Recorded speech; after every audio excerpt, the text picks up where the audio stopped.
After tightening their purse strings during what has been the worst recession since the 1930s, Canadians are spending again.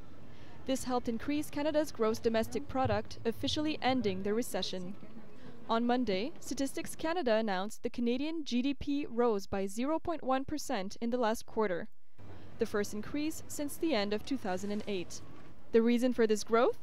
More spending on large ticket items like cars and furniture. Certainly I don't feel hard up, or I wouldn't think twice about making purchases.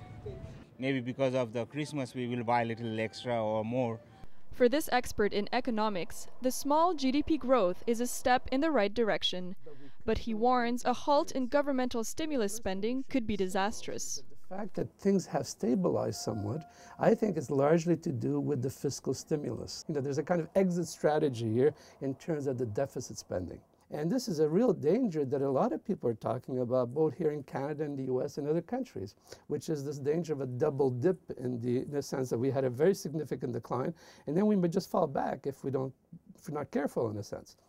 The Canadian government projects a $56 billion deficit this year.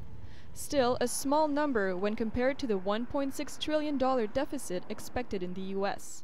The US is a sick pony or a sick dog. It's not doing well. The banks are still in a mess. They're undercapitalized. They have lots and lots of bad debts on their book, enormous amounts of bad debts on their book. The unemployment is much higher than Canada. This is bad news for Canada, whose GDP relies heavily on American demand. Worse, the problem that first poisoned the financial sector and caused the meltdown hasn't been solved.